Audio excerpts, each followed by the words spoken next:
On August 12th, Ronnie Wood stepped away from the familiar world of the Rolling Stones and entered a different kind of rock celebration. The legendary guitarist joined Alice Cooper, Joe Perry, Johnny Depp, and Tommy Henriksen during the Hollywood Vampires concert at London's O2 Arena, creating one of the most unexpected moments of the summer. The audience erupted when Alice Cooper welcomed Wood to the stage, introducing him as the most dangerous British vampire before inviting him to join the band for the final part of the show. Wood appeared during the encore and performed 2 songs alongside the group. The first was the rock and roll classic The Train Kept A-Rollin'. The second immediately captured the audience's attention. Brown Sugar returned to a major London stage with one of the Rolling Stones' own guitarists leading the performance. The moment carried far more significance than a simple guest appearance. Brown Sugar has been absent from the Rolling Stones concerts since 2019.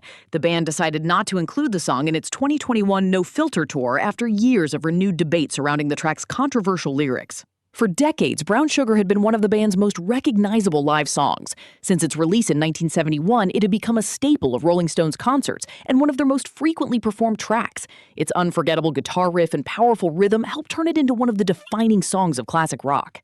At the same time, the song's lyrics have faced increasing criticism. Many listeners and cultural commentators have pointed to references involving slavery, sexual violence, and the exploitation of black women. The opening verses introduce imagery connected to the transatlantic slave trade, while other sections contain references to physical punishment and sexual exploitation. Even the title itself has been interpreted in several different ways, including possible references to race, sexuality, and drug culture. When questions about the song intensified, the Rolling Stones chose to remove it from their live performances. Mick Jagger later explained that the band wanted to reshape its stadium shows after performing the song for many years. He also admitted that if he were writing the song in the present day, he would likely approach it differently. Keith Richards offered another interpretation. He argued that the song was written to portray the brutality of slavery rather than to celebrate it. Even so, he accepted the decision to leave it out of the band's concerts, while suggesting that it might eventually return.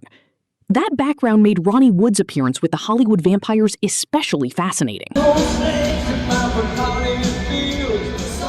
Although Brown Sugar has disappeared from the Rolling Stones set lists, one of the band's most recognizable musicians brought it back to life in front of thousands of fans at one of London's biggest venues.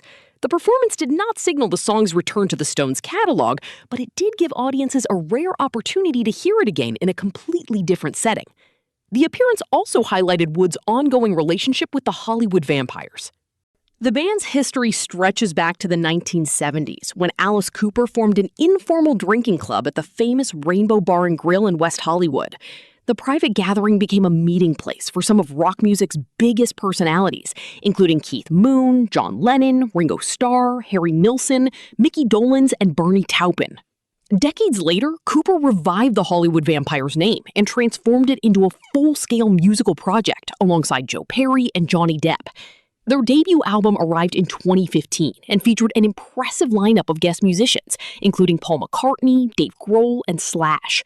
A second album, Rise, followed in 2019 and expanded the group's creative direction by introducing more original material while continuing to honor legendary artists such as David Bowie and Jim Morrison. Tommy Henriksen later became an essential member of the touring lineup, helping the band evolve into a successful international act. The London concert reflected that philosophy perfectly. The Hollywood Vampires filled their set with songs connected to some of rock's most influential artists, including Aerosmith, The Who, AC/DC, The Doors, David Bowie, The Velvet Underground, and Killing Joke. In that environment, Brown Sugar felt completely natural. For one night, a song that had disappeared from the Rolling Stones concerts found a new home among a group of musicians dedicated to celebrating rock history. Ronnie Wood's surprise appearance added another memorable chapter to the story of a song that continues to spark conversation more than 5 decades after its release.